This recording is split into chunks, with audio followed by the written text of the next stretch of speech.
আসসালামু আলাইকুম প্রিয় ভাই ও বন্ধুগণ।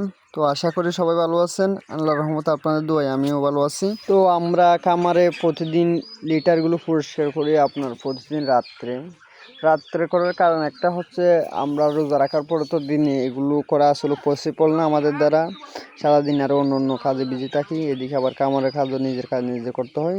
ছোটো ভাই আছে, ছোটো ভাইদেরকে নিয়ে তো আমি সবসময় চেষ্টা করি এগুলো ওই যে তারাবি নামাজের পরে খামার লেটারের কাজগুলো করার চেষ্টা করি। ওইদিকে করার পরে একেবারে আপনার সেহেরি খেয়ে একেবারে ঘুমাই যেতে পারি। এ হচ্ছে আমাদের অবস্থা।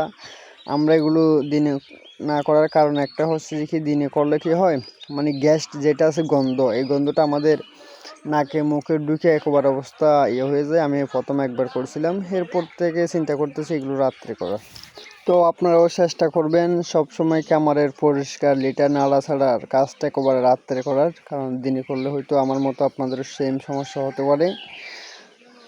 তো আমি সব সময় ট্রাই করি আমার নিজের কাজ নিজে করার, কারণ এখান থেকে যদি আমি যদি 2টা টাকা যদি কম যদি খরচ করতে পারি, তাহলে আমার 2টা টাকা লাভ বেশি হইল। তো সব সময় আমি নিজের কাজগুলো নিজে করার চিন্তা ভাবনা করি। যেমন আমার কোমরে একটু সমস্যা আছে, এই যে খাদ্য, এই যে আপনার লিটারের বস্তা যখন খান তখন আমার কিন্তু কোমরে অনেক সময় অনেক ব্যথা করে। তো কী আর করবো, সব সময় চেষ্টা করতেছি 2টা টাকা যদি বাঁচাতে পারি তাহলে ওটা আমি অন্য কাজে লাগাইতে পারবো। তো আপনারাও চাইলে এরকম খামারের খরচটা একটু কমাইতে পারেন, নিজের কাজ নিজে করলেই ভালো হবে। আসলে পোলাপাইন দিয়ে এগুলো হয় না। পোলাপাইনরা আপনি যতক্ষণ বলবেন তারা ততক্ষণ করবে, এরপর আপনি যখন খামার থেকে চলে যাবে তখন তারাও বসে থাকবে। আবার যখন খামারে আসবেন, যখন আপনাদেরকে দেখবে, মালিক যখন আসতেছে দেখবে, তখন কী করবে, পোলাপাইনের কাজ নিয়ে ব্যস্ত থাকবে। এ হচ্ছে পোলাপাইনের অবস্থা।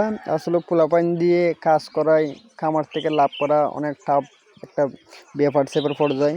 তো অবশ্যই আপনারা নিজের কাজ নিজে করার চেষ্টা করবেন। আসসালামু আলাইকুম, সবাই ভালো থাকবেন, আমার জন্য দোয়া করবেন।